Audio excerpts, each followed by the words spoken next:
This presentation for me is very important for a lot of reasons. I started in 1996, researching, and I was writing a sci-fi book on end-time prophecy, so it was kind of religion, what different cultures thought. That took me into UFOs. I had no interest in UFOs till I was like 41 years old. Didn't know anything about it other than X-Files and the Sightings TV series. So I got into UFOs, wrote 3 books on end-time prophecy, 3 books on UFOs, and I was done. And if you read the Case for UFOs, right in the opening, I said, I'm completing a 20-year journey that I think is about over. I had no intentions of writing another book. And some things happened on the paranormal side. I wrote that last book, The Ufologist, which is really an interdimensional look at this phenomenon, demonology, my family history with my kids of hauntings. So this is an important, and for other reasons, and I'll talk about that later. So my question is, are we dealing with ancient aliens, or are we dealing with ancient deities, or both? So like I said, in 2014, I had completely bought into this ancient alien stuff. They upgraded us, evolution plus alien engineering. And I wrote this book, which was a cool book, because I had not thought about the religious side again for 20 years, I'd say, from the point my wife filed for divorce in '92 until 2014. Didn't step into a church, didn't say my prayers, never thought of religion, God, Jesus for 1 second in 22 years, for a lot of reasons. So I mention this in every presentation. You really got to start with credibility. There's too much entertainment out there. I liked the Ancient Alien show. I watch it occasionally. But when they started saying, Da Vinci was an alien, Einstein's an alien, see these glasses? Extraterrestrials. We couldn't have created this. Come on. It lost its credibility. And I say, like the Jack Link's commercial, it's entertainment, it makes fun of Bigfoot, but that's what most people are in this for. They're in it for the entertainment, And we talked last night why Ancient Aliens stayed on.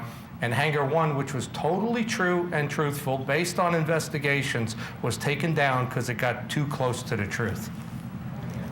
And today, you're going to get even closer to the truth, at least my truth.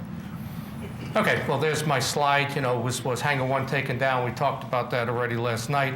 I say it got too close to the truth. But, like Obama said, you didn't build that. If you got one of those, you didn't build it. We know that these ancient structures, I don't believe they were built by humans. I just don't believe I don't believe a lot of the scientific explanations. Let's put it that way. I absolutely believe there's a supernatural and a preternatural explanation. How many of you were here last year when I talked about the haunted and the paranormal? How many of you were here? Okay, so I talked a little bit about that. Supernatural is good stuff, miracles. Preternatural is evil stuff, right? There's a difference. We should be saying preternatural, although everybody says supernatural. And I also run into this, there is ancient stuff that doesn't add up, like the Mahabharata, 6,000 years old, written 3,000 years ago, but 3,000 years word of mouth, written 3,000 years ago, talking about flying craft, using mercury, the same thing that Hitler was into with compressed mercury. And there's a flight manual in this. It's written 3,000 years ago, and they have a flight manual telling you to avoid bird strikes, how to land, how to do this, how to do that, talking about solar panels on their craft. That could not have been written by humans. Well, it wasn't created by them, it was written by them of what they saw. So there are things that are unexplained. And we live on an absolutely, call it haunted planet. Science cannot explain what goes on, or they won't, or they're not capable. And I think door number 3 explains them. You got to keep in mind that we only see 4% of the light spectrum. All right, so we only see 4%. So there could be. You remember that movie They Live? They put the glasses on and, oh man, they're walking all around. There could be stuff right around us that we don't see. It's in a different spectrum, you know? And you can call it universal knowledge, metaphysical, this, that, you can call them a whole bunch of things. We only see what we see right here because we only see 4%. But there's many possibilities. And here's the problem. And like I said, I've gone like full circle here. When you look at all the explanations, and I think we published this in Phenomenon magazine, all the different explanations, and it's in my book, The Ufologist, they can't all be real. Some conflict each other. So if you look at the different explanations, extraterrestrial, that was proposed by Major Keyhoe, that they're from space. And basically that was the thinking in the 50s and 60s. Ancient astronauts, again, from space, but they upgraded us. ETs upgraded us. We live on prison Earth, or we're stranded on prison Earth, or contained on prison Earth by aliens. Again, that's extraterrestrial, right? Then you get ultra-terrestrial, which means interdimensional. And I think that's more of what we're talking about. You get you know, theories of angels, fallen angels. You got the occult and the secret societies. That falls all under the interdimensional. You have extratemporal, which is time travel. It's us coming back from the future. That's why the Greys look the way they do. Some genetic problem, DNA problem, it's really us coming back in time. The Philadelphia experiment, the Montauk Point experiments for time travel. Then you have the hollow earth theory, crypto-terrestrial theory. See, there's parts of this, and I think I get to another slide that talks about it.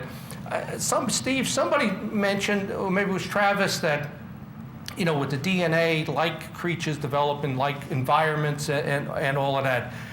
If you're coming here from space, from millions of miles away, you're not going to look anything like us. And you're certainly not going to be able to mate with us. You know, we cannot produce with apes, who are 96% similar to us. How can an alien possibly reproduce with us, okay? So there's a lot of problems with a lot of the extraterrestrial theories. But I believe the extraterrestrial is real. I just don't think it's as much as everybody says it is, but it's real. I consider it really now a minority view, and I'll get into that. Or that humans have been here for millions of years. There's been civilizations after civilizations that rise, natural disasters, asteroid strikes, supervolcanoes, nearly wipe us out. Takes millions of years, to build us back up. You know, if you look at anthropology, biologists, all of that, I mean, when I was a kid, you know, 10,000 BC, 10,000 years ago, we were cave people with a whole lot of hair and pretty dumb. Now they're telling you we were human for 75,000 years, looking just like you, 100,000 years. Now they're saying 200,000 years, looking just like us. They keep going further and further and further back. So it could have, maybe it's always us, you know, at different time periods. Then you have the psychological. You know, I've talked to people who are psychiatrists, psychologists, and they tell you that's all in your mind. Either you're hallucinating or you have kinetic powers. For example, you can make those things appear. You make something move. You make the banging sounds. You make it actually appear. Or you have the ability to telepathy. I can put it in your head. You see it. You don't see it. You know, so you have the psychological. And with the psychological, they want to give you drugs. That's what they do. That's what they do best, let's say. You know, they make money off of that. But you know what? When you take all the prescriptions and they don't work, you're dealing with something else. All right? And then you have the natural explanations, which is science. Okay, what they can explain, this is the natural explanations.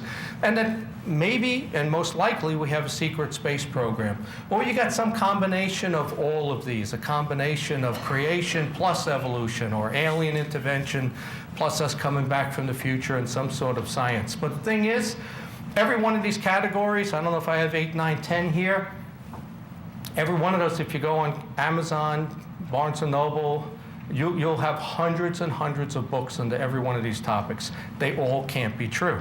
I say 90% of it is not true.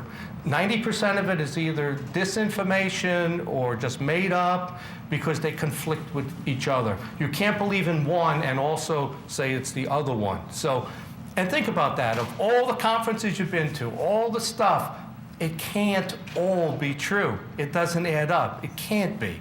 But which part of this is true? Which one of these is true? Or which two of them are actually the truth? They're not all true. Okay, so I think about the ancient alien theory, which I had bought into and wrote that other book, which is a good book. I like that book, you know. But I say to myself, if Captain Kirk showed up, would he be quarrying stone? Did he build the pyramids and Baalbek and all of that? Would Captain Kirk actually show up in the Enterprise and be quarrying stone? Or would he have some sort of technology if he had to build something? Would he have graphene? Would he have aluminum? Would he have nuts and bolts or some way of welding? You know, I don't see an ancient alien group coming here and quarrying stone and building pyramids. I just don't see them doing that. I don't see them doing that. They may carve something into a granite rock because it lasts forever, but they're not building pyramids. I don't believe that that's alien, but I'll get to what I do think it is.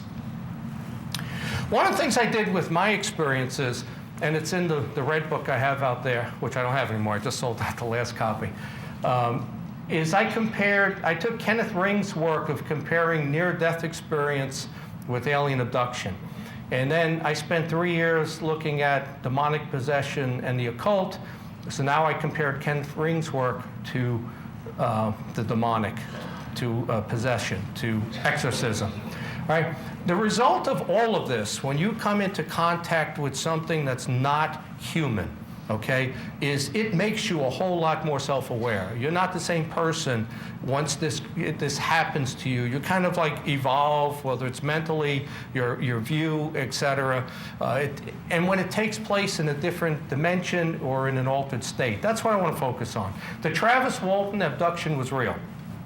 I believe that 100%. That was extraterrestrial. And I think I get into some of the others, the 1973 UFO wave. Those were real ET from space, okay? My experience, what I want to talk about is when you're in an altered state, when you're in another dimension, okay? So Kenneth Ring, so what I did, and if you were here last year, I found about a 60-70% overlap between alien abduction and demonic possession. About 60-70% of the same things happen. So we compare that to near-death experience. Near-death experience is life-threatening, obviously, but it's very peaceful. You're swept up into the light, you meet relatives, somebody you're comfortable with, you do a self-examination of your life's deeds. With alien abduction or demonic possession, it's sudden, it's frightful. You're taken by creatures. You're not meeting your grandfather there, you're meeting creatures. It's a physical abduction, it's not an abduction of your life's work. Examination, I should say. It's a physical examination. Near-death experience being positive, you're given the choice to return. You can stay in the gates of heaven, wherever you are, or you can come back to your body. Your memory's intact. People remember near-death experiences, right? Now, the other two, you now are controlled by them. Once you let them in, they have control over you, and your memory is deliberately impaired by them.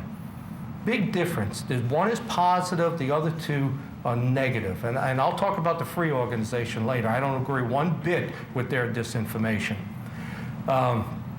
Near-death experience is emotional. Usually it happens one time. I don't know how many times you get hit by a bus or fall out of an 8th floor window. Usually it happens one time, near-death experience, and usually as an adult. The close encounter or the demonic possession, very stressful, and it recurs. Once it starts, it recurs, and a lot of times it starts as a child. I see those two as being similar, but very different from the positive near-death experience. I talked last year about shared markers of possession and alien abduction. These are the things, the ones that start in the red happen to either me or my kids, and the rest of the items are shared, okay? So I'll just read the shared ones, and you can see which ones have happened to me and my 2 kids. You can see some sort of white smoke or a white orb. You see a creature. You're scratched or bitten. You have difficulty breathing, pressure on your chest, paralysis while awake, not sleep paralysis. That happened to my daughter.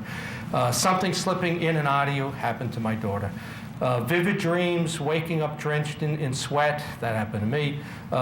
Dog becomes agitated and provoked, happened to my 110-pound Doberman. Waking up at between 3 and 4 happened to me for months and months in a row. Feeling you're being watched, black or smoky shape or shadow people happened to my daughter. I saw them also.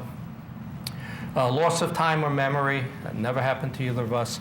Something standing at the foot of your bed, targets one person in the family, almost like a generational curse or sin, picks out one and goes from generation to generation and then tries to claim that family line.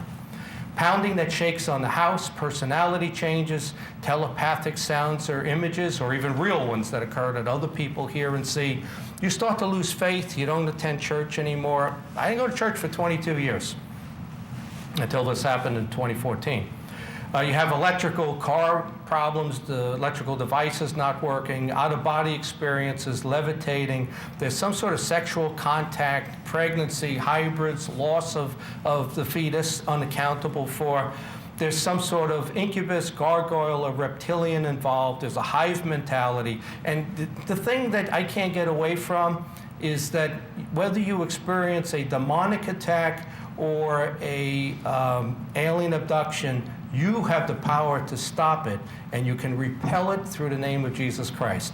And we'll get to Joe Jordan's book on that, who was the first one to bring that up while he was doing abduction cases. Why are aliens repelled by the name of Jesus Christ? And there's a religious aspect to this that I now understand is true, and I believe it.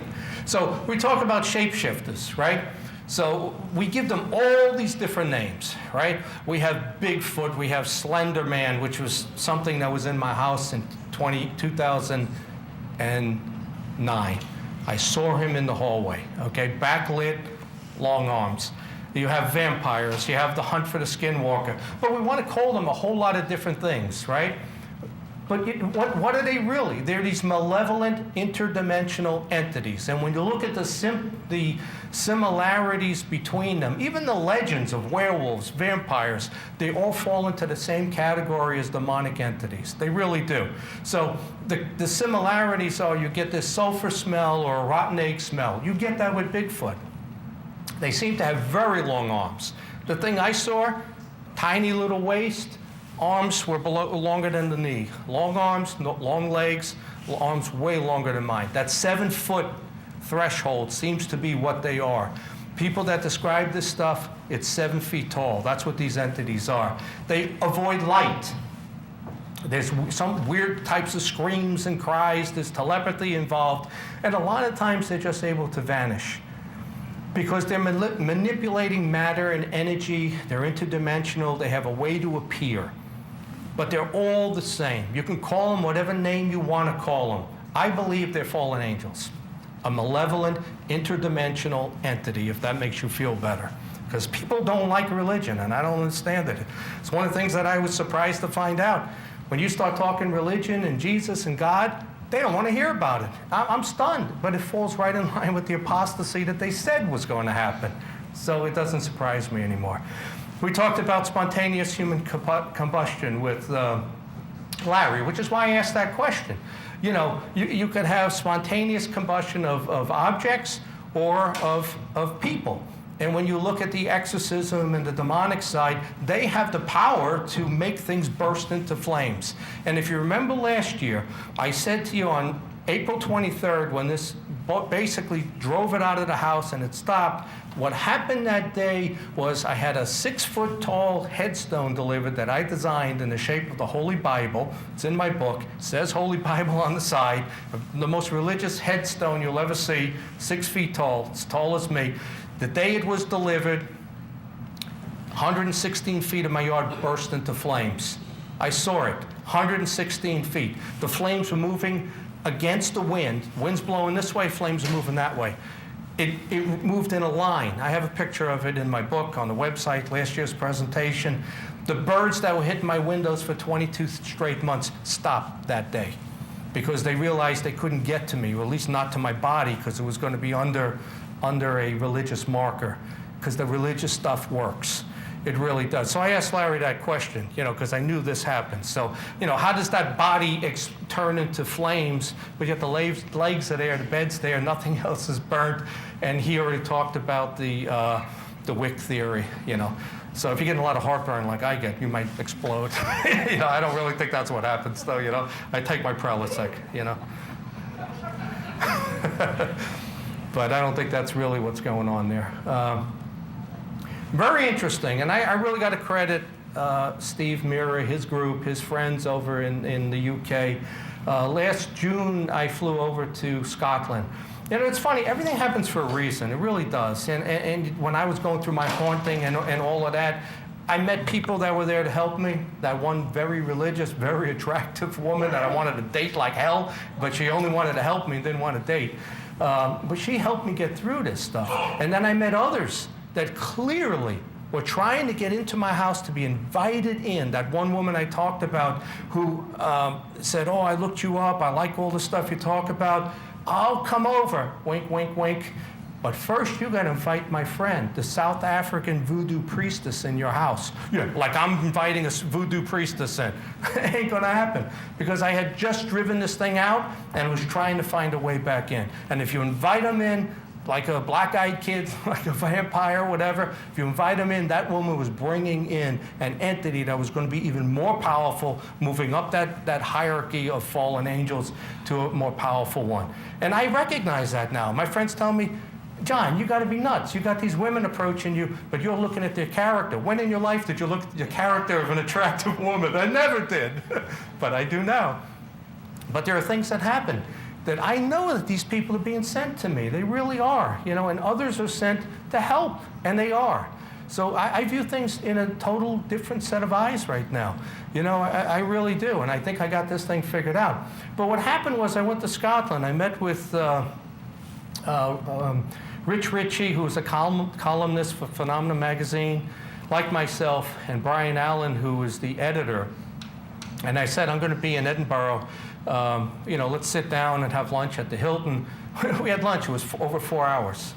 We talked about the paranormal, UFOs, all of this stuff. We exchanged books. And I found the last couple of pieces I was looking for. He told me about Rosslyn Chapel, which we'll get into next, stuff that the tour guide didn't even know there, that Brian Allen told me. But one of the things that he told me was a word, all right, GOETIA. I called it GOETIA. I didn't know how to pronounce it. It's GOETIA, G-O-E-T-I-A, a Latin word. It's really a spell. It's using words, frequency, resonance, okay? And it's a way of controlling spirits, okay? And when you look into this, what I found, which I found astonishing, was one version is that King Solomon's temple was built using this GOETIA, which is a spell. He was given the spell from God to control angels and fallen angels. And that's how they built King Solomon's temple that you can see right there.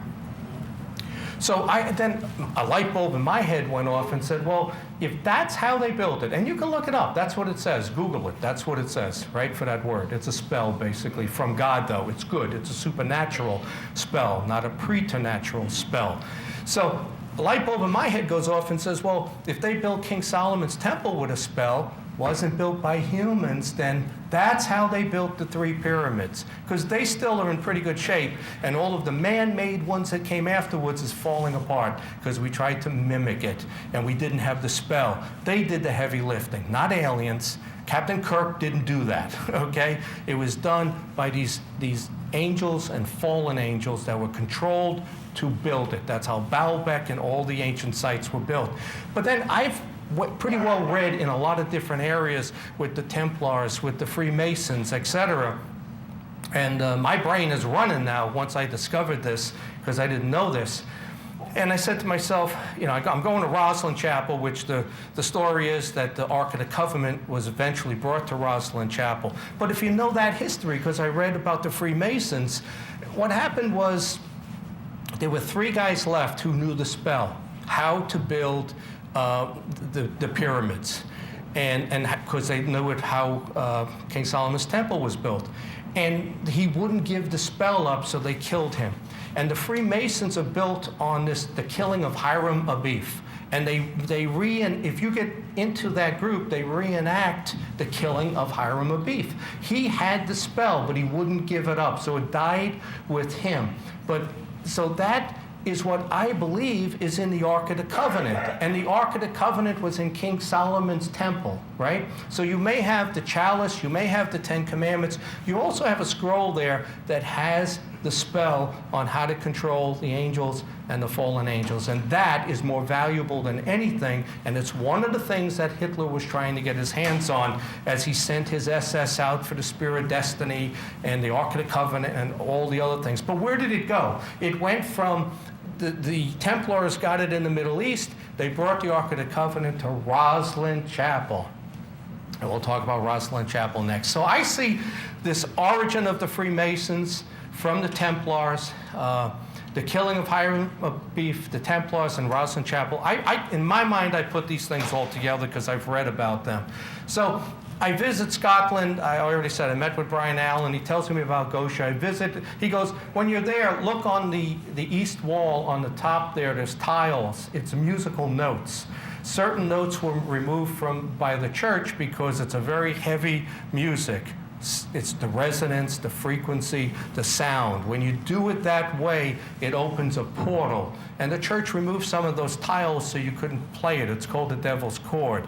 And it opens up the interdimensional, just as CERN does. And we'll talk about CERN later. So I'm there on the tour, and I mention it to the tour guide. She don't know anything about it. But some guy in the group there says, I know about it. And he actually knew more than me, like Brian did, and he's talking about it. And the tour guide didn't know anything about it. So there's a connection through this whole thing. But I learned all of this when I went to Scotland last year. Just got back from Ireland, and I learned a lot about leprechauns and Guinness. So I lost weight in Ireland, so Guinness is medicinal. First vacation, I didn't gain weight.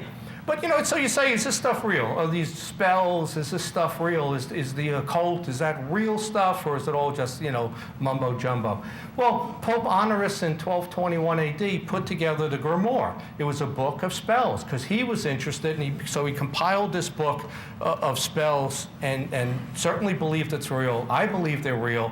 In the Muslim faith, you're talking about the jinn. It's all the same stuff. You rub it 3 times, you get 3 wishes. You're getting that, selling your soul to the devil for what you want. Black magic is the same thing. When you do these things, you open yourself up to those attacks, and you've created the doorway for them. So now I start looking at everything I've ever known. I look at the entire field. And I was, I went from the religious side to, prophecy side to UFOs, and now I'm learning about the occult side. And interesting thing, Madame Blavatsky, right? She was the person that was credited really with the start of the New Age movement. She started the Theosophical Society in 1875. But the thing she said on her deathbed in 1891 is that the ascended masters were really demonic entities. Now, isn't that something? That's what she said. But you don't hear that in the New Age movement. This is a whole nother storyline, which is in my book. So I said, okay. This actually came from Nick Redfern. He came out in 2014 when I had that first demonic entity in my house. And we were talking, and he goes, read my book, Final Events. So when was the first gray ever sketched, ever seen? It was 1918. There weren't grays talked about, in the 1800s or 1700s. It was 1918. And where did he come from? Was he seen on a shiny 50-foot vessel that came down? No. He was conjured up in an occult ritual, a satanic ritual, by a guy named Aleister Crowley, who said he was the self-proclaimed Antichrist. So I got to start thinking about grays now. Is the gray an alien? Is it a fallen angel, or is it both? Are they actually a planet with grays on it, and they're trying to trick us and appearing to us as grays, but they're really these malevolent entities? So even this end of it, and how the government is involved in it, Aleister Crowley says he opened up a portal. And that was the start of the modern UFO age. When he conjured up Lamb, this gray, it opened the portal, and that's when you get all of these other UFOs that came through and started everything that happened from the Black Forest to Roswell to all the ones that we have. But, so you look at this guy. Who is his students? Aleister Crowley, right? You watch Supernatural, one of the characters is Crowley, right? They're talking about this guy, Aleister Crowley. His students, L. Ron Hubbard, the founder of Scientology, right? Ray Bradbury, sci-fi writer. Jack Parsons, smart guy, founded Jack Propulsion Labs. These were his 3 students. The FBI gets involved because they're concerned about the occult and ritual killings and stuff like that, and they're looking at Aleister Crowley, who's now in the United States, tutoring these guys. So in 52, when the CIA is started, or 53, I don't remember which year the CIA was started, the FBI turns their investigation over to the CIA, right? And the CIA now is looking at these guys and Aleister Crowley. They form a group that's called the Collins Elite in 1952. The Collins Elite's job was to look at the paranormal and look at UFOs. And when you read through all of this, and it's a really interesting storyline, and I can't tell you the whole thing here, their conclusion is there's no UFOs. It's all paranormal. You're dealing with interdimensional entities. That's their conclusion. But they also say, in good CIA thinking, that we can harness this as a weapon. We can outthink these interdimensional entities. I don't know how you could do that, because as you're working at your computer, as you're having a staff meeting, they're right there. You can't see them. We see 4% of the light. They're with us, and they're spying on us. So they're the better spies than the NSA or the CIA. But that's a whole nother story. So, you get Hitler. I wrote an article for the Tribune Review. Some professor wrote an article that the rise of Nazism was based on killing Jews. And I said, no, it's not. The rise of Nazism was based on the occult. It was, and I gave them the history of the Vril, the Thule Society, Hitler, what he did with Admiral Byrd, and believing there was a hollow Earth species under Antarctica, and that they had crystal weapons that he could harness, and he wanted all of these occult items because he figured then he couldn't lose the war. And they printed it, which surprised the heck out of me. They printed the article in the Tribune Review a couple of months ago. But Hitler absolutely, in my mind, was possessed, had a demonic entity attached to him. There's one part where he's in Eagle's Nest, that Bavaria, with his generals, and he's like cowering in the corner, sweating and crying. Do you see them? Do you see them right there? And the generals are looking and say, I don't see anybody. We don't see anybody. Because some people see him, some don't. He was demonically possessed. He really was. Then you look at other things. Serial killings. You really didn't have serial killers until after 1950. So as that portal opened up. So now I take a look at the UFO field, Foo Fighters. What are those orbs, those things that are flying around our planes, kind of like just there observing the carnage and the killing? There's some sort of interdimensional entity manifested, and that's what those orbs were that we called Foo Fighters. So are we talking about the day after Roswell, or is it really the day after Project Paperclip, when the United States got its hands on all of the material that Germany was working on? They had all of this. When the war was coming to an end, they didn't know how to harness that red mercury. They did experiments, but they couldn't perfect it. But their subs, their U-boats were heading to Antarctica and South America, carrying barrels of red mercury.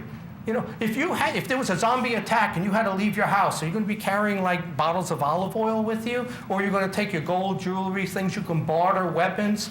They're carrying barrels of red mercury. Why would you be carrying that? Because that's what's used. And the Nazis had a fallback base, New Schwabenland, in Antarctica. They had agreements with Juan Perón in Chile. They had a fallback plan. And they believed 100%, and may have found something. And if you remember at the election, where were these dignitaries thinking Hillary Clinton was going to win? They were in Antarctica. Neil Armstrong, John Kerry. What were they doing down? They know Lake Vostok. They know something was there. But they was surprised as heck, like all of you, but not me, that Trump won. Okay? And the announcement didn't come. It didn't come. They were prepared for an announcement. It may have been the disclosure that we all were looking for. So I say it didn't start with Roswell, and I'm going to give you an alternate history of the UFO field. No questions right now. Wait till the end. Correction. You mentioned Neil Armstrong. I think it was Buzz Aldrin. Okay, Buzz Aldrin. Okay, Buzz Aldrin. That's good. Not Neil Armstrong. Thanks. So you're looking at this, and there's books written on this. Was it the day after Roswell, or was it Operation Paperclip, et cetera?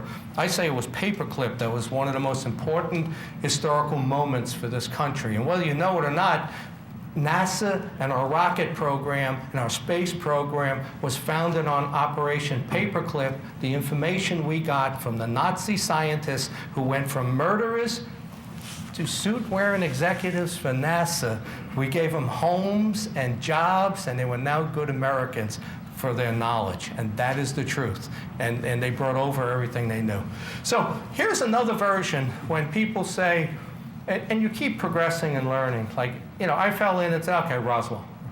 Then a few years ago, I said, you know what? I took a good look at the Battle of L.A.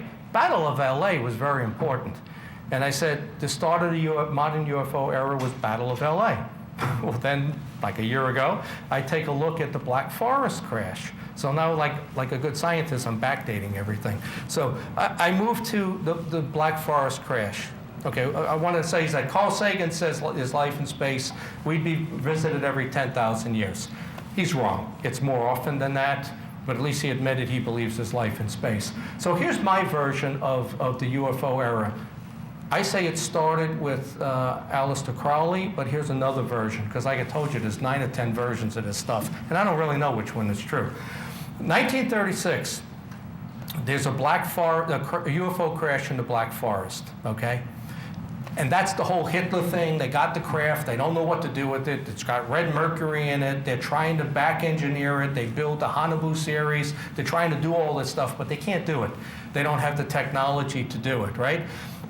We get it with Project Paperclip. That leads to MK Ultra. Do you know what that is? With the drugs, with the mind control, with all these other things, with the Montauk Project, with the Philadelphia experiment, all of that type of stuff. The Collins elite that I talked about, the founding of NASA. I say NASA and SETI are just placebos that. Because we have a secret space program. Now, I hope we do. I really hope we do. We got something that's way more advanced that's protecting us if something goes wrong with China or Russia or an alien invasion. I hope the stealth from 1976 technology is not the best thing we have. I really hope that we do have an outer space program. But, the 1973 abductions, the Travis Walton, right? And you have the 1973 UFO wave, Pascagoula, up the Mississippi, across Pennsylvania, ended up in New Hampshire. 5-6 weeks to get in and get out. October 17th of 73, the most alien abductions and attempts in our history. A new alien species showed up. They were here to take soil samples, animal samples, human samples. But they had craft. They were in uniform. They were physically pulling people in. They weren't in your head at 3 in the morning taking you to an out-of-body experience. That is something else, okay? So that was real. But I still say the alien is more on that 5-year, if you read the old books, the 50s, the 60s, the waves were in 5 years. We get 10,000 UFO sightings right now. Come on, is there really 10,000 UFO cases? There's got to be a whole military base on the dark side of the moon or something, or based under the ocean. There's not that many craft that's here, and I think it's more of the minority. Every 5 years, you have the real good cases, the documented cases. They even tell me now there hasn't been a good documented abduction since I think it was 2012 or 2013. There has been no modern ones. It seemed to stop. And Jacobs will tell you they've completed their hybrid program. They've completed something. That's pretty obvious. You're not getting those abductions right now. So, and then you have all the modern sightings, military craft. The TR-3B. I'm convinced that the famous Bucks County case that we investigated, I talked about, she saw a triangular craft with 3 lights on it. I'm thinking that's ours. I'm really thinking that's our technology, the Aurora project. So what are the modern abductions and the cattle mutilations? Is the military involved? Why are black helicopters seen with the cattle mutilations? Come on, they spend, you know, hundreds of thousands of dollars on a toilet seat. They can't go buy 20 head of cattle and do whatever they got to do on them. They're doing something else with these things, you know? And I'd say it's a ritual sacrifice is what they're doing, and then they're bringing them back. It's all part of satisfying ancient deities, which are real. The secret societies, that stuff is all real. The occult's real, and you can sell your soul to them and get some powers or abilities or money that helps you here, and it's not going to help you later. So, you know, and then you have the whole thing with the military labs, et cetera, et cetera. I don't know how much of this is true. I don't know if this actually goes on. I don't really know. But I'm trying to piece together a scenario here that makes sense to me. And then you have CERN, which I'm going to talk about. Is this really an attempt to go through the interdimensional, to contact the interdimensional? But I think the Travis Walton case, the 73 case, I think they're on like 5-year cycles. You know, it might take 2-3 light years to go home and come back. I just don't think that you're having 10,000 UFO cases a year, and those are UFOs.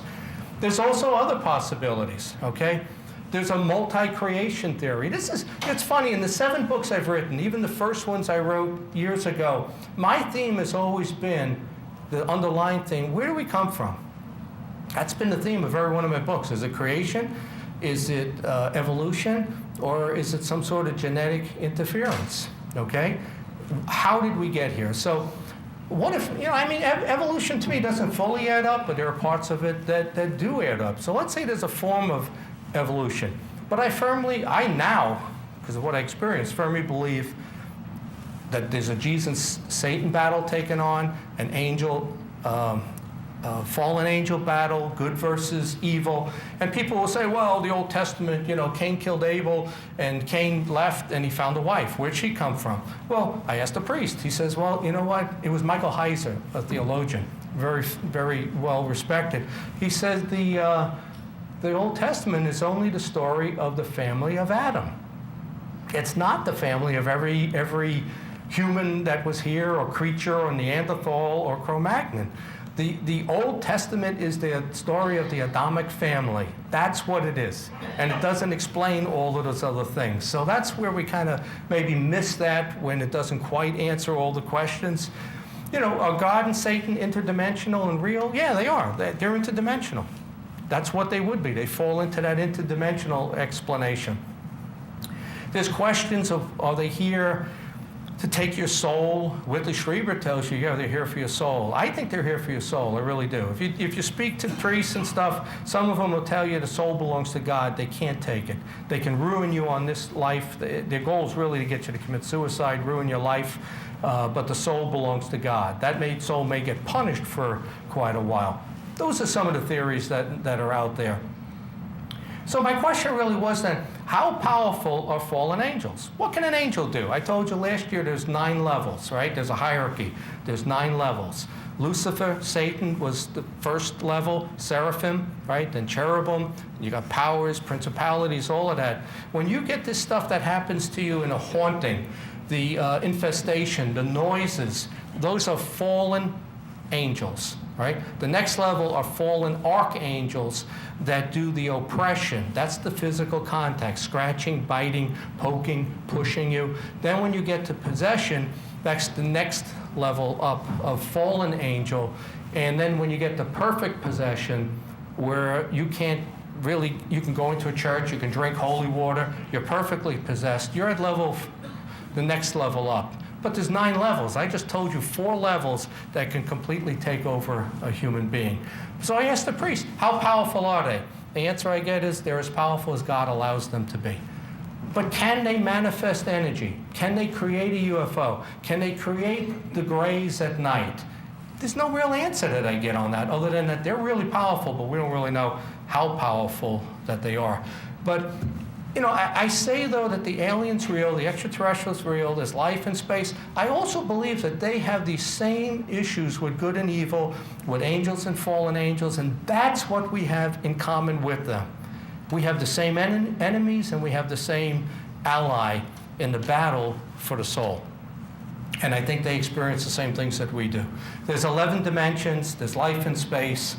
Again, I say the ET is real, but I think it's a minority. I don't think it's 10,000 cases.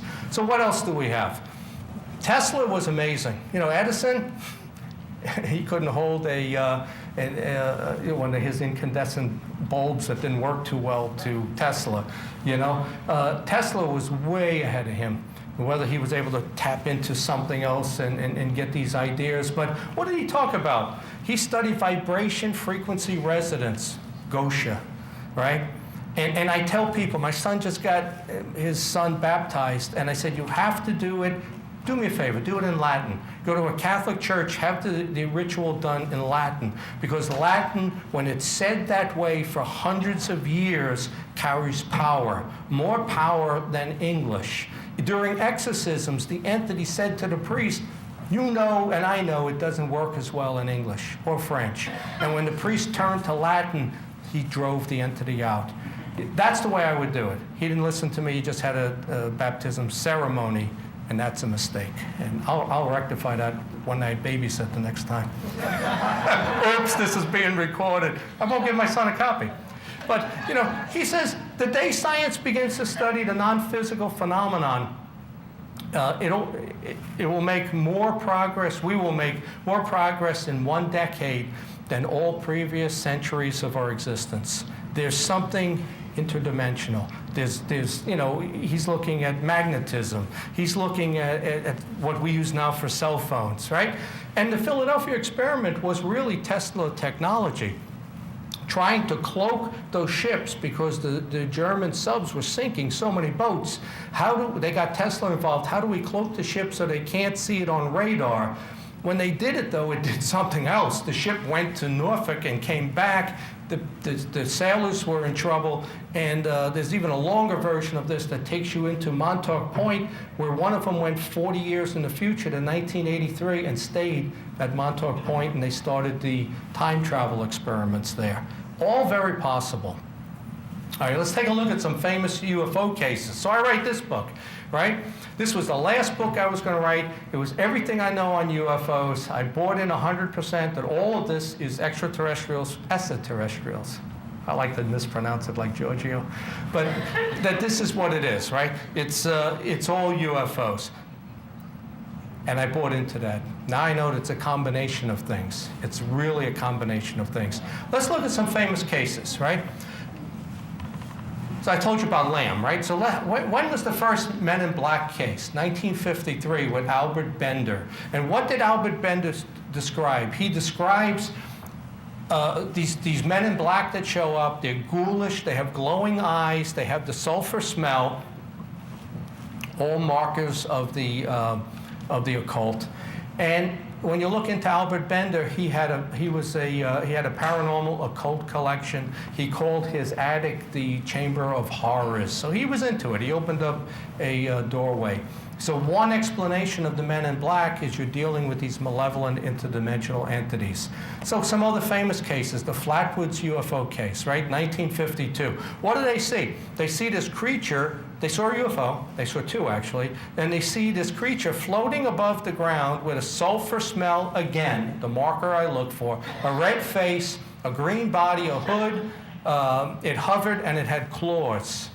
I mean, is that really an alien? Or are we dealing with some sort of malevolent interdimensional entity? It's funny how that word's more acceptable than saying it's a demonic entity. So I'll say that, okay? Mothman, 1966. You got a man-sized featherless bird with red eyes flying around. And this is, I never knew when I started reading the book and Gray Barker and all of that, they thought this was UFO related. When I saw the movie with Richard Gere, I didn't think it was UFO related. But if you read the book, they think the Mothman thing was UFO related because there were UFO sightings in southern Ohio and West Virginia, so they related this to that. And it's not. Here's something interesting now. In June 29th of 1963, there's a ceremony performed at the Vatican and at South Carolina. It's kind of like rogue priests, cardinals. They tried to consolidate demonic power between the Vatican and here in the United States in 2 locations. They perform an occult ritual to consolidate powers. So, and this is real. The guy you see there is Father Gabriel Amorth. He's the head Vatican exorcist. He says this, and there it is on the front page of a newspaper. That's like, the operations manager of Volvo comes forward and says, we cheated on miles per gallon. I think you got to believe the guy, right? Here's the head Vatican exorcist saying this happened at the Vatican. The Vatican has been compromised. He says it, and so did Malachi Martin. So, I look at what goes on with priests, and everybody says, oh, that's just, you can't get married, it drives the wrong behavior, they're recruiting gays, etc. I have a totally different view on it. I think the pedophile priests are just infiltrated. These guys are infiltrated with these entities, and it's all part of bringing down the church and destroying people. I don't blame them. I think it's a demonic attack upon them. I think that's why they do the things that they do. Here's a famous case mentioned earlier today, maybe by Larry, the Betty Andreasson case, okay? I read all of these people's books, all of the famous abductees. I read them knowing what I know on the demonic side, right? So what does she describe? Now this is somebody, one of the few abductees that was considered a devout Catholic, and people question, why did it happen to her when she was a devout Catholic? It's not really supposed to happen if you're a true believer. They do attack good people, and they attack bad people. It's not just bad people when you have this happen. And my other presentation, I have a list of good people that were attacked. So what did she describe? The burning death and the rebirth of a phoenix, okay? That's an occult symbol, the rise of the devil and the Antichrist. She was told she would meet the Son of the One.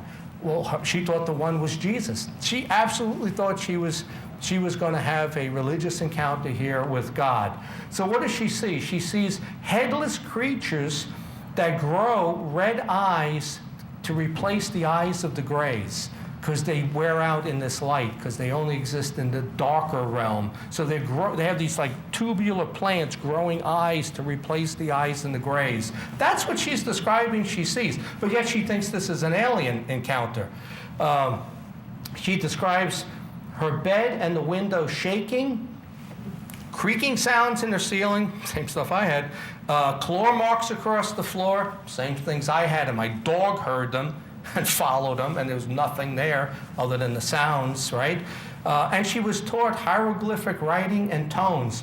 They would not tell her what she was writing and saying. They just said, repeat this in a foreign language. She was doing a ritual, basically giving her soul to them, to these malevolent entities. She was never told what it is. She started speaking in tongues, 2 voices at the same time. She was told her 2 sons would die, and they died in a car accident. Does that sound like an alien abduction? Does it sound anything like happened to Travis Walton? No, because she was not dealing with an alien. This falls under a religious, it's a demonic entity. That's exactly what it is, right? But so then I look her up today, and what is she doing? Her and her daughter started a site, Paranormal Girls. Daughter just passed away. She's all into the paranormal. So, I think that's a case where they won. They took her, she was religious at the time in '67. She now is all into the paranormal, and she's looking at the occult. So she was tricked, and I think they won her over.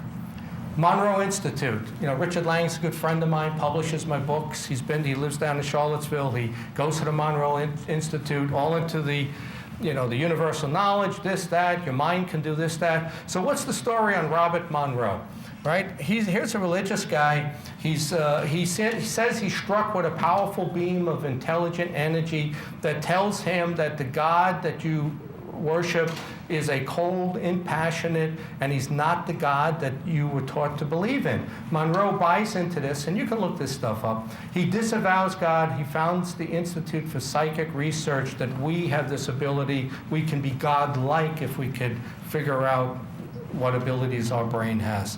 I think he was tricked. Billy MEIER. What's the guy's name? He hounds me to come speak at these conferences with the Billy MEIER story. But so I look into Billy MEIER, 1975.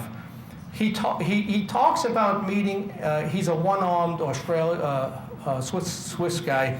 He meets, there's a spaceship, beautiful blonde, and her name from the Pleiades is Semjace. She tells him that, gives him an atheistic message that her world is very materialistic, kind of sounds like New York, and that it's a cold, impersonal God, right? So now I look up the name Semjace, and it is a second level, second most powerful fallen cherubim, right? Seraphim is Lucifer, cherubim second level. That's what he meant. That's the name he used. Brad Steiger writes 175 books. You probably recognize his name. Religious guy, becomes very anti-Christian after meeting a Pleiadian alien by the name of Semjace in 1989. The same one that Billy Myers met. He concludes that they are indigenous to the planet. I agree with him. They are indigenous to this planet. Angels and fallen angels are indigenous to this planet. Keel says that also, and a lot of other famous people.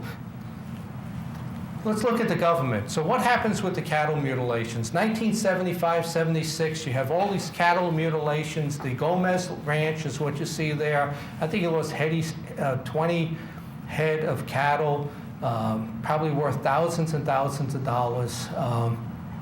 But there's an FBI memo, and it says that the cattle mutilations are the forerunner of human mutilations. Very interesting, and that's a real FBI memo that's out there.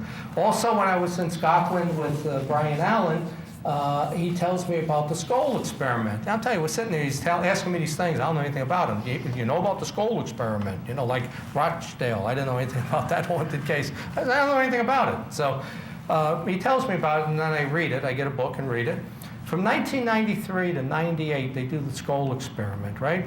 They're trying to contact the afterlife. And it's 5 or 6 people that stuck with this program, mediums, psychics, scientists, trying to find out, like Houdini, can you contact the afterlife, right? So they contact a gray.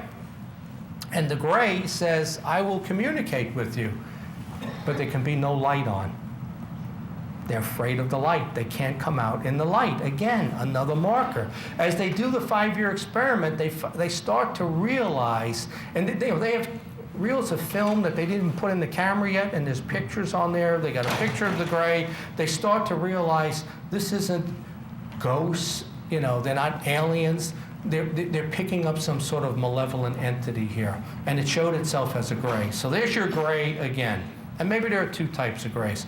Karla Turner, I think, is the perfect example of a scientist and a person that never called upon Jesus. And it's so simple. He gave us the ability to drive off alien abduction and demonic possession. He gave us that ability. But because she was a scientist, she never called upon him. Here's her story, right? And think about this. She initially started out saying this is an alien case. And if you look her up, people say, oh, this is a famous alien abduction case. Well, it's not. She has shared dreams with her son and husband. They get up, have breakfast, they all have the same dream. That's pretty cool.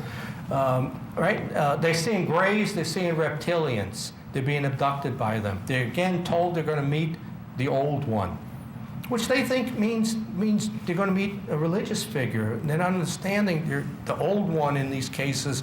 You're talking about Lucifer. You're talking about Satan. Now, here's what happens. I relate this to horror movies. 3 a.m., her bed is shaking. There's knocking sounds. Toys are moving on their own. The TV and radio turn on and turn off. And she's thinking that this is an alien, and it's not a demonic entity. She sees a crawling black mass with finger tendrils that kind of, expand out. Her son is with his girlfriend, and they're in like a parking lot. There's a street light. He's trying to grab her and pull her into a wooded area, saying, there's somebody here I want you to meet, but you have to go into the dark. You can't stand in the light to meet this person. Does it sound like an alien? There's personality changes. They're hearing voices. They're getting triangular marked wounds on them, all 3 of them. She's warned that there are good grays, but there are also malevolent grays. And when she finally gets to her third book, Masquerade of Angels, she's really questioning them. Never calls upon God, but says that before you believe in these entities as alien, she's really saying they're malevolent interdimensional entities. And, and I read it and I sit there and say, all you had to do was ask, and you would have been protected. She never asked. Whitley Strieber, right? One of the most famous people. He wrote Communion. Everybody believed that this was an alien situation. There's your gray. I come across I have all his books. I don't know if we have them out there or we raffled them. We put his set of books together and gave it away at one of the raffles at one of the 3 conferences. But if you read all his books, he starts out talking alien, alien, alien, alien. He gets to the 1990 interview and he says that he admits that he was a witch and an occult follower. And you can look this up. And he says, I made choices a long time ago that brought me this experience. Okay, so he was dabbling in the occult is what he was doing. And he brought these interdimensional malevolent entities. And they're not from space. These are not from space. So, my daughter, they go to the New Age type churches. They got big screens, they play music, all of that. So when I'm in town with them, I go, and they say, Dad, why do you stay Catholic?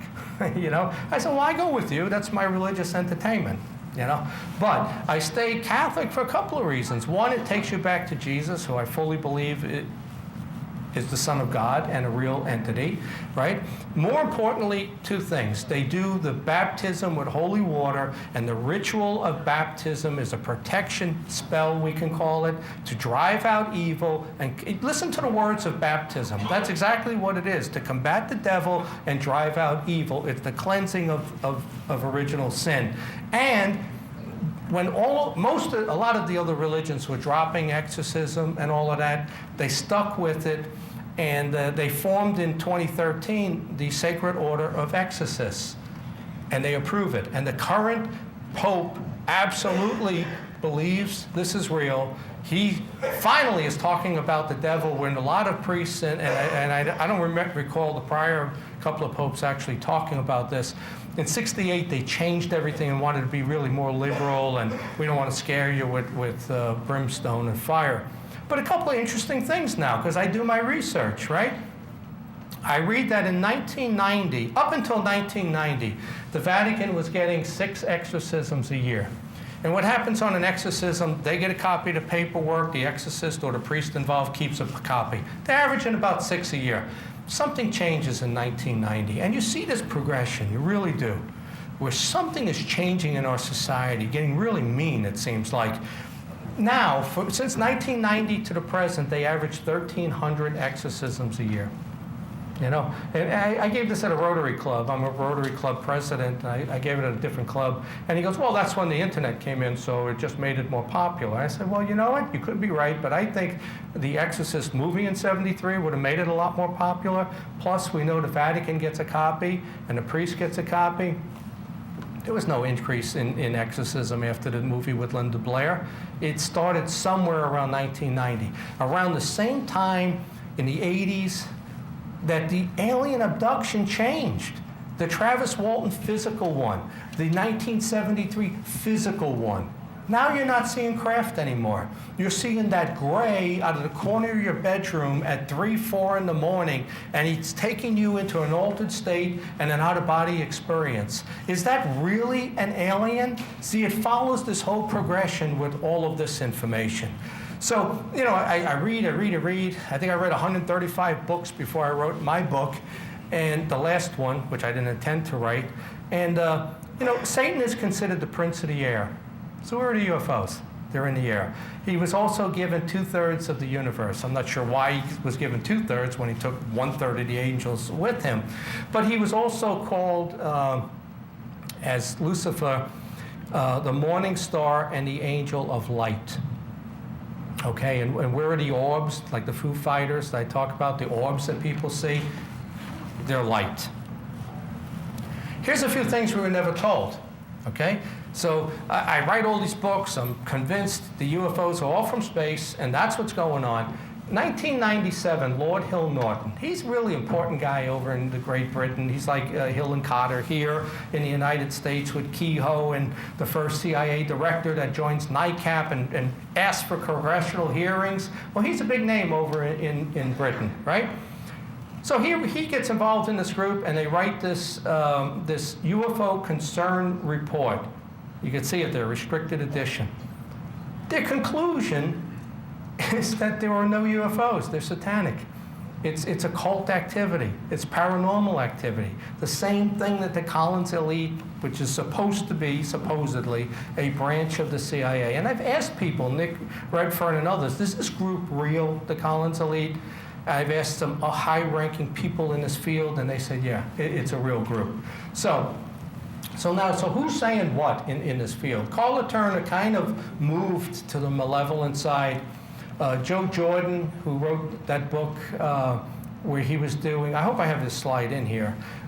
He was an atheist he was a MUFON investigator, and he started coming across abduction cases where the person was religious and said it was a gray, it was an alien encounter. You know, leave me in the name of Jesus Christ. Jesus Christ commands you to leave. The alien left. He started coming across that. He wrote a book, Unholy Communion, 150. Some people say he's up to 400 cases now. I met him at the MUFON Symposium last year. He's in South Korea now. He went from an atheist to the most devout Christian you ever want to see. Doesn't believe there is one alien out there. He says there's no life in space. We are dealing with the interdimensional, and it's good and it's evil. And the evil is satanic, and the good are angels. I can't even convince him that the Travis case or others, I think there's life in space, I really do. It's kind of like a waste of trillions of stars and planets, but who knows? I asked the priest this, and his answer to me was, do you think God, if you do believe in God, I said yes. He said, do you think God's a big God or a little God? I think he's a big God. He goes, okay, so he don't have a budget. And if he's a big God, does he create 9 planets or 8? Or does he create trillions because he could, because he's a big God? I said, all right, I guess he could just stick it all out there and you don't have to put life anywhere but here. I don't know what the answer is. We may be it, and think about how scary that is. Arthur C. Clarke or somebody said that, what if we are it and there's no life out there? And if you want to be scientific, they have found no life out there. Tell your kids to become astrobiologists. You'll make $100,000 and you have the study of nothing. You have to do anything. They haven't found any life. What a great career. You know, that would be a good thing to be. So, Guy Malone, another ufologist, does a 180. He preaches that you're dealing with angels and fallen angels. L.A. Marzulli, Arthur C. Clarke, Whitley Strieber, who says that they're malevolent. So who says it's interdimensional? You have Hynek. It amazes me how we revere J. Allen Hynek and Jacques Vallée. If there was a UFO conference 20 years ago, and you can get J. Allen Hynek and Jacques Vallée there, you would have 10,000 attendees, right? Open Minds just had Jacques Vallée. But when you read their stuff, at least the end of their life stuff or their current stuff with Vallée, neither one of them said they were from space. They said they're interdimensional. They said they're not from space. They're interdimensional. So you have Keel, Reed Keel stuff. I agree with him. Bigfoot, all these other things, the cryptos, this is all interdimensional. John Mack also. He didn't believe those abductions were real. He said that they were interdimensional and they were more telepathic abductions rather than physical. You have HAARP. We were supposed to shut HAARP down about a year or two ago. And I remember the quote. The general said, we have something better than HAARP. We don't need it anymore. We're going to shut it down. They didn't shut it down. I think they turned it over to like the University of Alaska. And it's a high frequency program. And some people say it's a weapon, it's a microwave weapon. Others say it's a way to get into other dimensions. CERN. And, yeah, it's kind of CERN is concerning to me.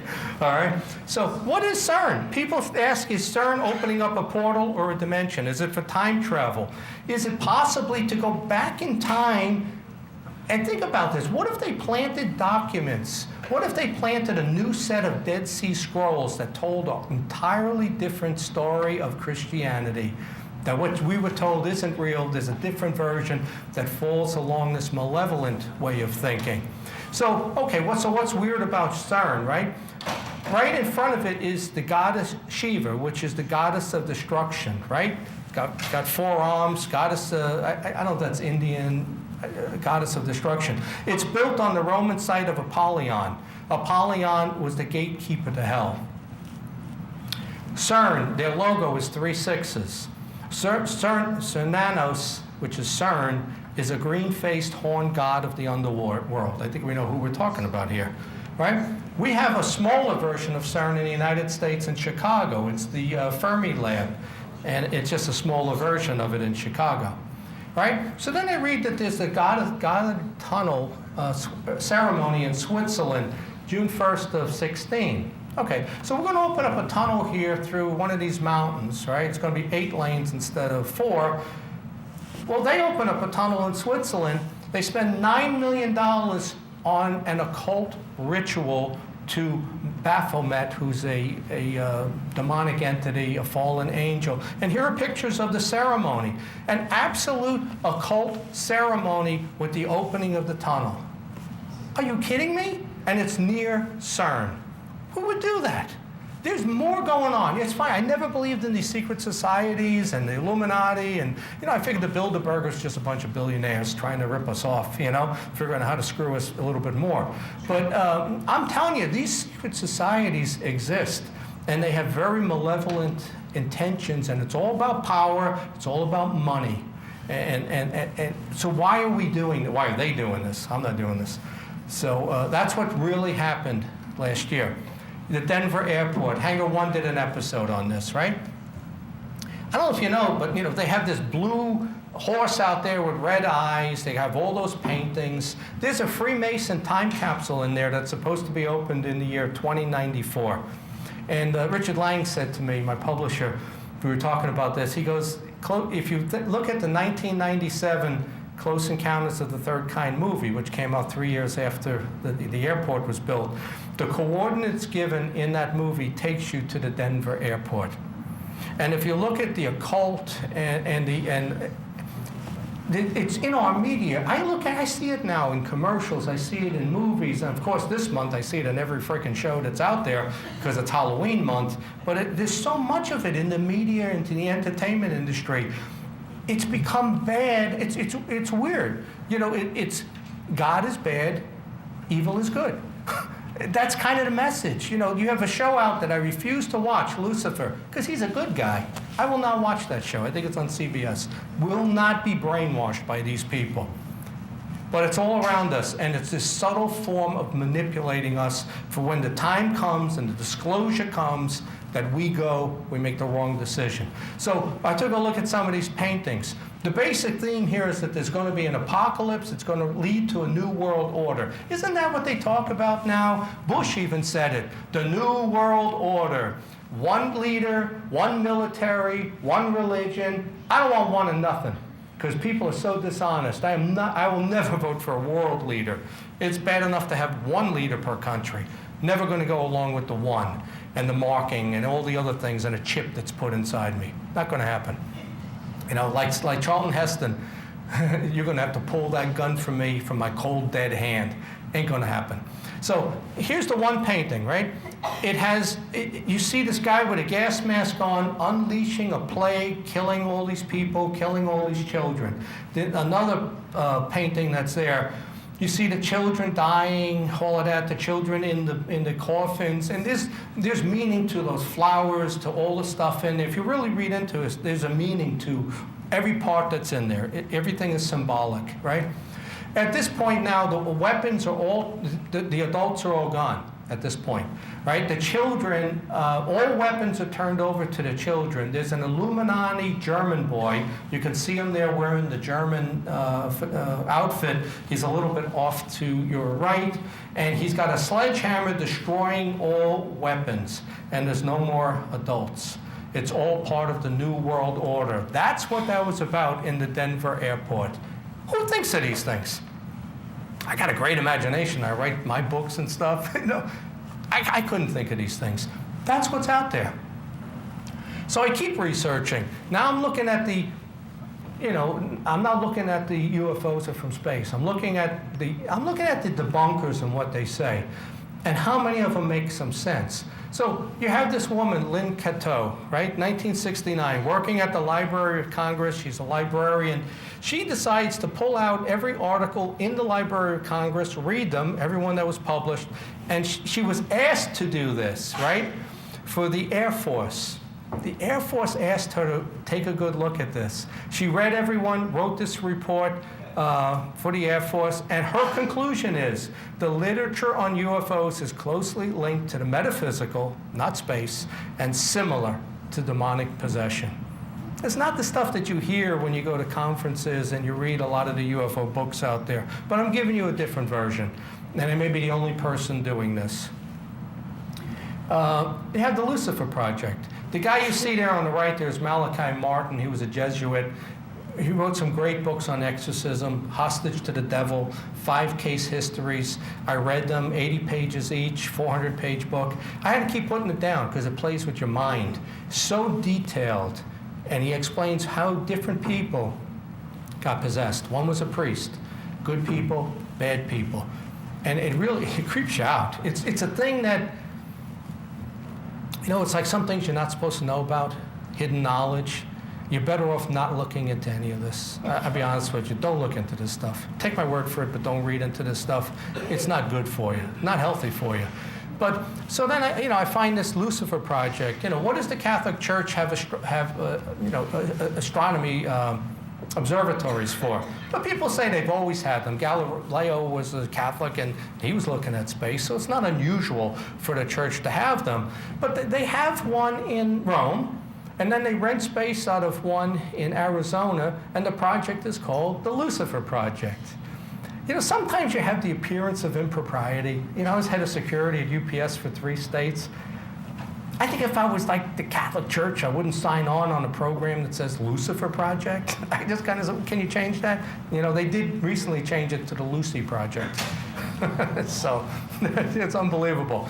But they rent time, and they're looking for something, And if you read that whole line of it, there are people know when it's coming. They know the date and the time. They know when it's going to show up, like Independence Day. They know what the message is because they've already been in contact. And we're going to be the sheep, and we're going to be fooled. I dread disclosure. I really do. To me, disclosure is the end times. I think it's a huge deception. Look at Steven Spielberg, 1982. E.T. the Extraterrestrial. It was a cool movie. It was a kid's movie. E.T.'s good, right? We helped him go home. Now look at Indiana Jones, the Kingdom of the Crystal Skull. He changes his thinking in that.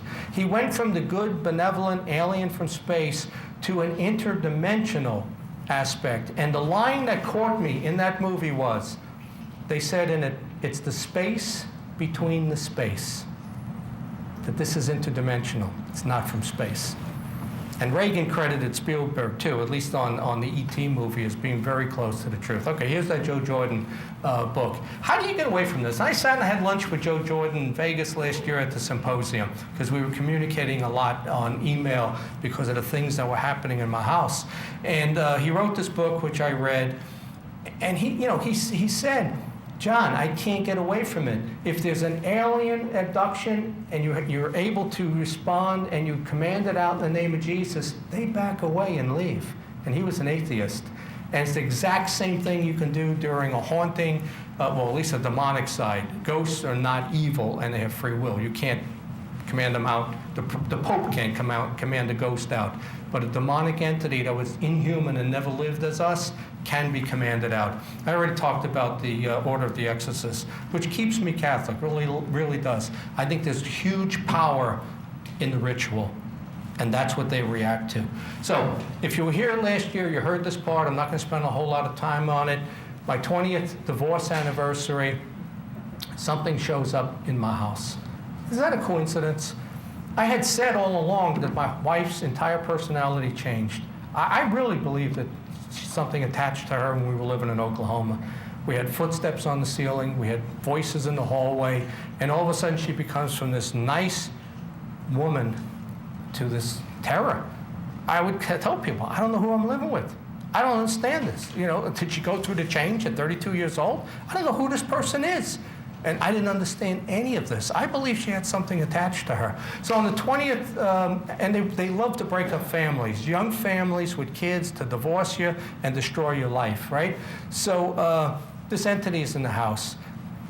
The dog reacts to it. The loudest bang you ever want to hear on the wall. Dog and I turn. The picture flips up on the wall. The Indian headdresses blow to the side. I put blessed coins all in the house. It can't get back in. There's the dog goes crazy again, right?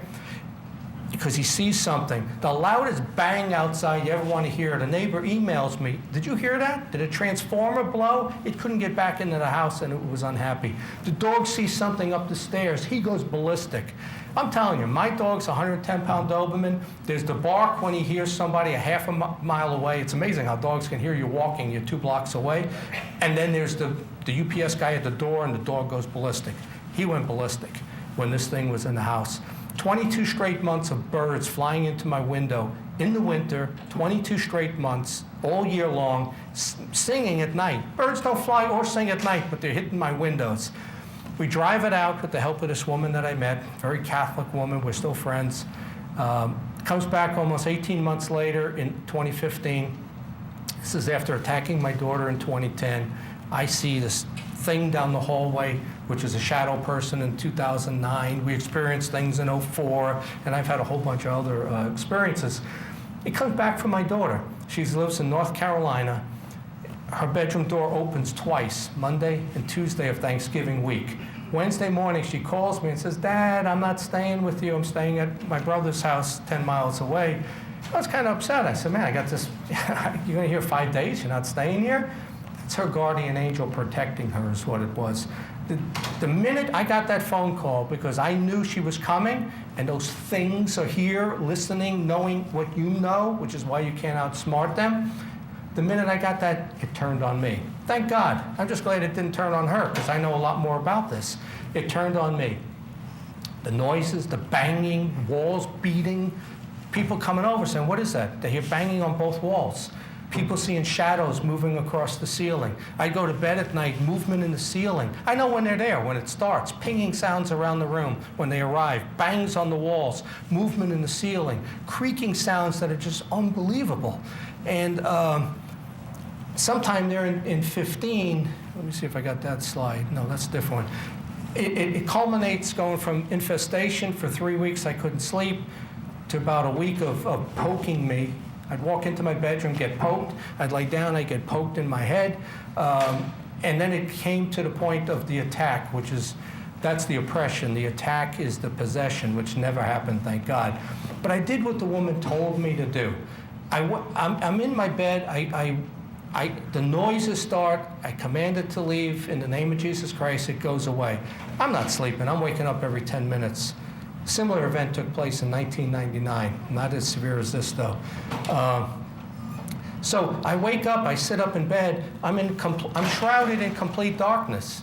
It's like a minute ago, moonlight was coming in through the windows. How am I sitting here in complete darkness? My daughter would say to me, Dad, how do you sleep in that house? You don't have a light on. I found out from my son. He's this big athletic kid, and he sleeps with a light on. He finally confessed and told me the paranormal things that happened to him at Penn State, that happened in the house in New Jersey when we lived there. He can't sleep without a light on, So I'm 58 years old at that point. I can't sleep now, 2 years later, without a light on. I will not sleep in the dark because of this event. But I wake up in complete darkness, the loudest noises, banging, movement, creaking sound. I knew it was going to launch an attack. I knew I was in trouble at this point. This was going to be some sort of attack, and people get severe attacks, scratched, bitten, thrown around the room, or they enter into your body. I kind of panicked. I said everything that the woman said, and then I get mad and I say, you stood in the presence of God and you rejected him. And I said to him, if you disobey Jesus Christ, you will go to the lake of fire now instead of at the end of days. I swear to God, as I'm standing here, when I said that, for about 2-3 seconds, a veil of darkness just lifted. I saw it going up. It took maybe 2 or 3 seconds to go up.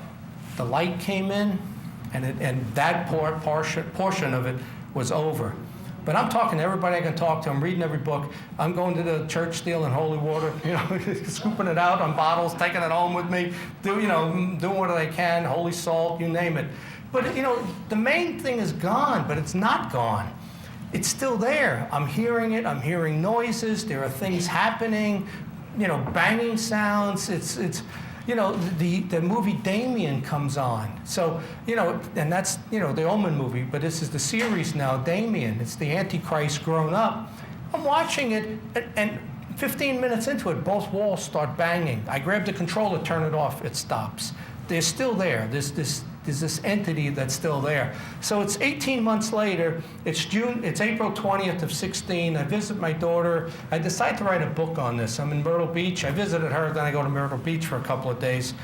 And I get home, I didn't have my laptop, so I wrote it on paper. I sit down, and I start typing, the ufologist. That's a cool name, right? I'm a ufologist. So I call it the ufologist, and I start typing. I look up. 116 feet of my yard burst into flames. You see it right there. The flames are moving against the wind. I look out the window, I see 3 guys. I live next to a cemetery. That don't help. But I live next to a cemetery. I see 3 guys there. I call the police. I said, they must have walked down the fence line with lighter fluid and just lit it up, because there's all leaves and stuff there. Never came into my yard where I put blessed St. Michael pendants around the yard, in the inside of the house, in the corners of the house. And they said, nope, that guy just called it in before you. So, and what they were doing there was delivering my headstone, a 6-foot-tall holy Bible with religious symbols where I will be buried.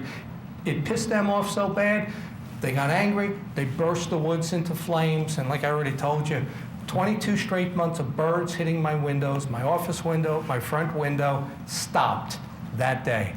And it's only happened one time in the last year and a half, the day my first grandson was born. It's just another weird story. I'm waking up at 6 in the morning. I get these visions where I see it on the back of my eyeballs like it's being projected. It's not a dream. I see faces, right? I see this woman. I don't see a face. It's like silhouette. And she says to me, she's in the field of butterflies right now. I wake up and I said, what? She's in a field of butterflies? I look at my phone, and my daughter's in labor, 1:48 in the morning. So I text my son a little bit later, and I said, Vanessa went into labor at 6:47 this morning. Then I said to myself, no, it wasn't 6:47, it was 1:48. I looked at my phone. So we're waiting. She's in North Carolina. So I said, what is this angel thing? I look it up. Right? What the angel symbolizes is a soul coming back to earth, reincarnation, a soul coming back. I text my daughter and tell her that, and actually it's the yellow butterfly. And she goes, Dad, don't say that. I'm laying here in labor, there's a TV on, and there's yellow butterflies on the screen. So there's a connection there between people, certain generations. Like my grandmother, that night she died, I heard her in agony, her voice in the hallway. A couple hours later, we were told that she passed away. So just strange. And then the baby's born at 6:47 p.m. I texted my son by accident, but that number of 6:47 was in my head. I said a.m. was the text, and it wasn't. Kid was born at 6:47. So that's the type of stuff. If you followed, how many people have come to all 10 conferences? Oh man, we have high turnover here. But you follow this progression, you buy in, you believe this, you believe that, you learn more, you believe this. I've come full circle. I've gone from end-time prophecy to almost atheistic to UFOs, to researching the demonic and exorcism. Actually, Fred and I are going to be in Cincinnati in 2 weeks. I'm talking about demonology. And I've gone full circle. So my question is, and I think it's a combination of everything. In my world, are we talking about ancient aliens, or is it ancient deities? I said that a lot of things don't add up. If you look at the hybrid program that everybody talks about, humans can't reproduce with chimps that are 96% similar, right? Evolutionary chances of an ET coming here from another planet being able to reproduce with us is 0. Not going to happen. There's 4 ways that it can happen with our DNA. They're us from the future. It's another species that resides here, like the hollow earth theory. They've always been here, something else that mates with us, like the Nephilim, which is fallen angels, or we have the same creator or progenitor. All right? I said that the abductions have gone to less physical, more interdimensional. Think about the Poltergeist movie, Freddy Krueger in your dreams. If you watch Stranger Things, they talk about MK Ultra and the experiments. I don't know if they mentioned the Collins Elite, but that's all part of that. I came across this quote: "There will come a time soon when many will look to UFOs and aliens as their salvation, but I tell you, they are not. They are demons, they are fallen angels. Salvation can be found in no other than Jesus the Christ, the Son of the living God. Many amazing signs and wonders you will see, but do not believe. Anyone who rejects my son Jesus rejects me." So, and this is an important question. You know, we're hosting, well, they're hosting the MUFON Symposium next year, and the theme is the future of mankind, which I picked, but it was based on this. How do we move forward? What is the future of mankind? And I think you have to know how we got here. I think you have to know why we're here, what our purpose is. If you're a scientist and you believe in evolution, then it's survival of the fittest. Greed is good. Science is the beginning and the end of everything. The more you can accumulate, there you are, evolution, right? If it's creation, then we should really be in harmony. You know, I tell my kids, think about the American Indians. They weren't bad guys. They were in harmony with nature, right? They were nonviolent. You know, everybody should be equal. You give, you don't take, because you're in the image of your creator. And you have to understand this to move forward, because what you pick is very important. If we were engineered, like the ancient alien theory says, then, you know, the next step is transhumanism. You know, we should be upgrading humans. We should have universal soldiers. We should enhance the DNA so we have all kinds of new abilities, merge man with machines, and create super soldiers. But should you do that if we're created? Yeah, I think it's a very important philosophical question. I don't want to be upgraded. I don't want to be something that's not human. I don't want to be in the image of not in the image of my creator. So, John Keel, I like his books. He came real close. Operation Trojan Horse, page 299. The UFO manifestation seems to be, by and large, merely minor variations of the age-old demological phenomenon. They change their appearance. They're shapeshifters. Hynek, who everybody reveres. I don't know why. He says they're not from space. He really does, if you read his books. Often accompanied by sadistic sexual manipulation, is reminiscent of the medieval tales of encounters with demons. That's page 13 of Confrontations. I think that's in one of the raffle baskets. We have 4 or 5 of his books that are together in one raffle basket. He talks that way in Passport to Magonia also, that it's interdimensional. I want to talk about the free organization, and if we're running a little over, too bad. This is really my conference. I produce it, and I created this conference. And if you look at the bottom of your agenda there, it says produced by the String Theory of the Unexplained. That's my production company. I'm not with MUFON anymore, all right? So I want to talk about free, because what I'm seeing here is very disturbing. This is propaganda that's being pushed on the UFO community. I don't want to say you're gullible. Some people are. So I've come across a lot of people very gullible. They believe everything. But they're pushing this new thing on you. They have 12 PhD people in this group. They got Edgar Mitchell to put his name on it before he died, so now it says the Edgar Mitchell Foundation, right? And what they say, and I have so many arguments with Rene Hernandez, basically what they say is 85% of abductions is a positive experience. It'll change you for the better. Yeah, if you can repel them, it will. I believe they created the findings that they wanted to find because he had a positive experience similar to Monroe Institute. He was in Miami, struck by a beam of intelligence that told him the aliens were good. And I said to him, if you think that the alien abduction is so good and it's contrary to all of the cases that we've been told over all those years, why don't you offer your children or grandchildren up to the aliens and then you tell me how good it is? Because it has to be a better experience than public school. Wouldn't you think?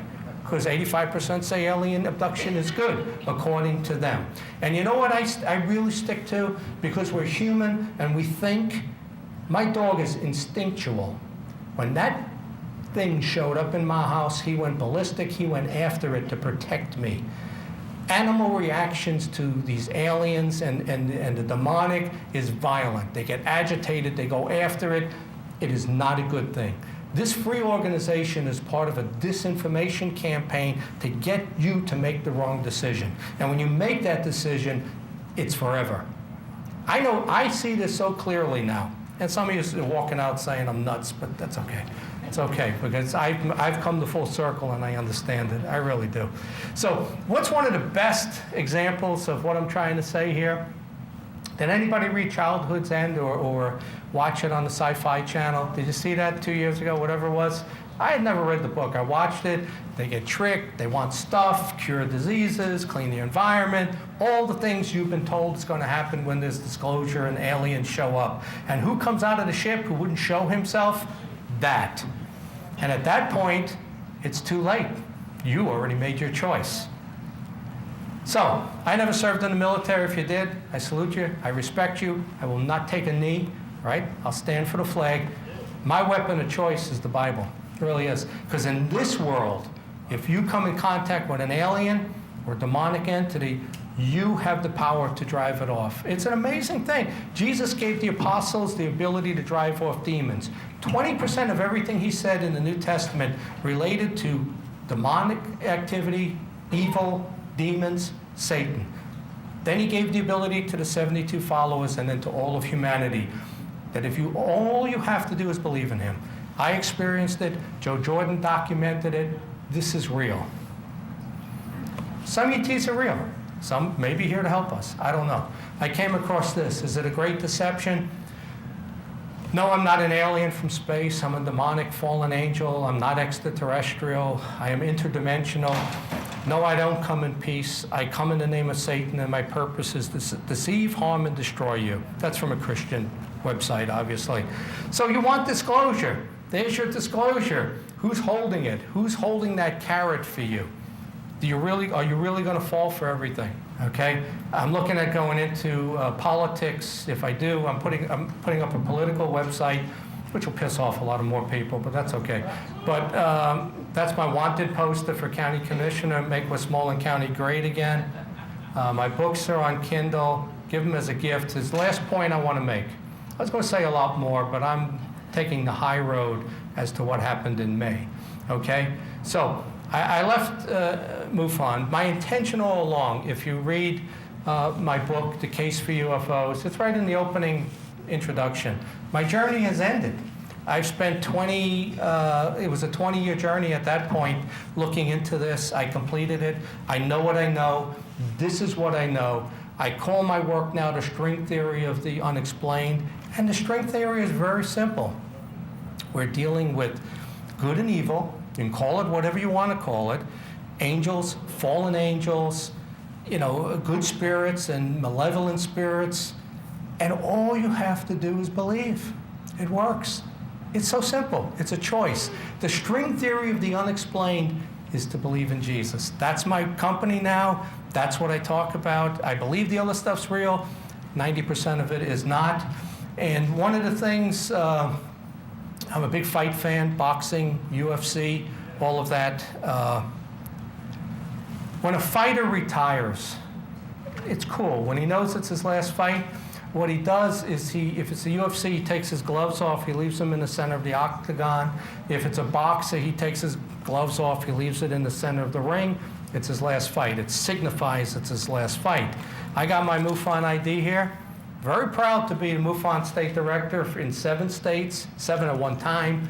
10 years as this State Director. We took this chapter from 8 investigators to 38, from maybe 60 members to 180.